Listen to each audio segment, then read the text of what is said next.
kabarnya hari ini? Sehat? Semoga adik-adik selalu dalam keadaan sehat, selalu dalam keadaan kuat, dan selalu diberikan sukacita yang melimpah dari Tuhan. Mama Papa juga selamat hari Minggu. Terima kasih masih setia mendampingi adik-adik untuk mengikuti ibadah online bersama.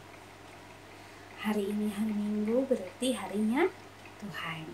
Hari Tuhan berarti Tuhan mau memanggil kita, anak-anaknya, untuk ayo datang beribadah bersama dan mendengar dan menjawab panggilan Tuhan. Yuk kita angkat satu pujian, dengar Dia panggil nama saya. Kita nyanyi sama-sama ya. Selalu tepuk tangan ya.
Sekarang sebelum kita memulai ibadah kita, karena kita tadi kan sudah mendengar panggilan Tuhan dan ajakan Tuhan, sekarang kita mau lipat tangan kita mau tutup mata, dan kita mau berdoa, meminta pimpinan Roh Kudus untuk kita beribadah di pagi hari ini.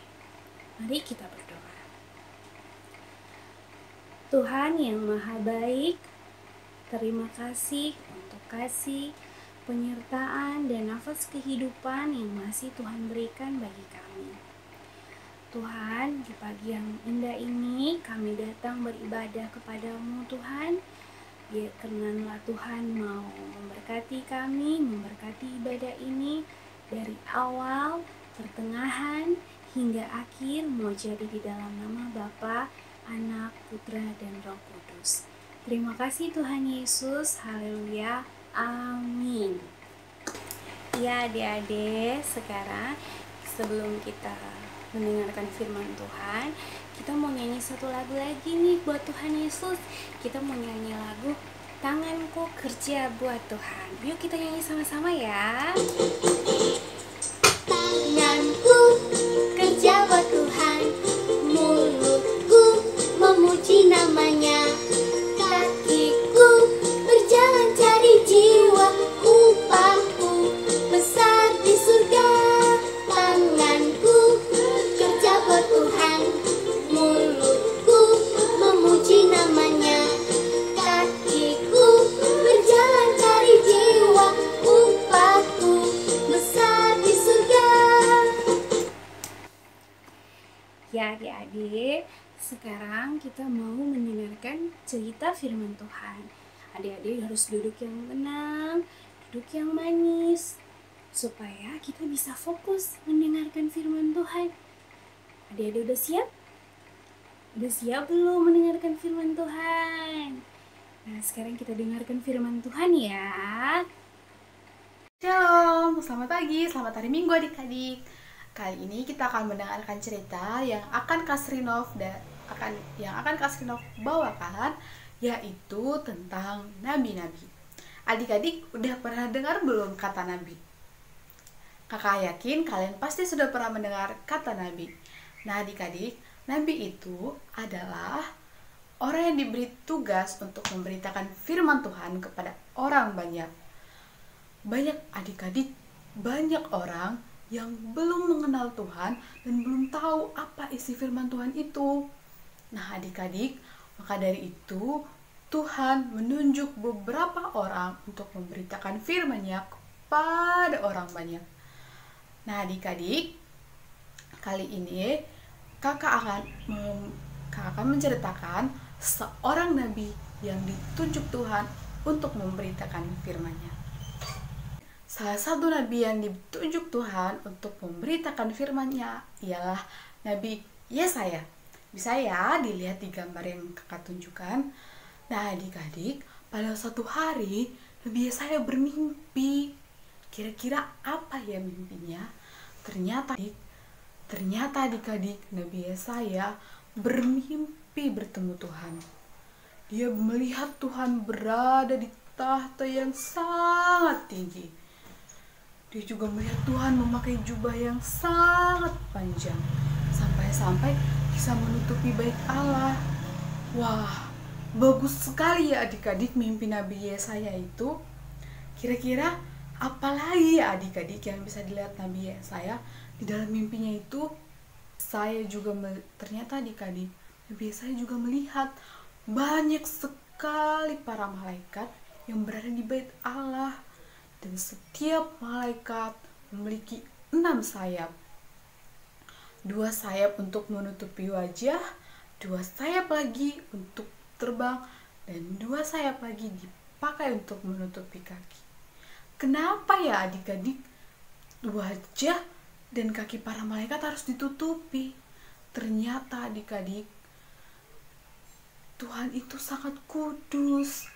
Tidak ada yang bisa tahan melihat kekudusan Tuhan. Maka dari itu para malaikat menutupi wajah dan kaki mereka adik-adik. Kemudian adik-adik, para malaikat berseru di dalam bait Allah. Kudus, kudus, kuduslah Tuhan, Tuhan semesta alam. Nah, kan adik-adik, Tuhan itu sangat kudus. Adik-adik, ketika para malaikat berseru kudus, kudus, kuduslah Tuhan, seketika pintu bait Allah terguncang dan penuh dengan asap. Melihat itu adik-adik, Nabi Yesaya sangat ketakutan. Dia sangat takut. Dia berpikir dia akan mati. Kemudian Nabi Yesaya berseru, "Celakalah aku orang yang berdosa, bermulut kotor, dan hidup di antara orang-orang yang bermulut kotor. Aku bertemu dengan Tuhan semesta alam, aku pasti akan mati."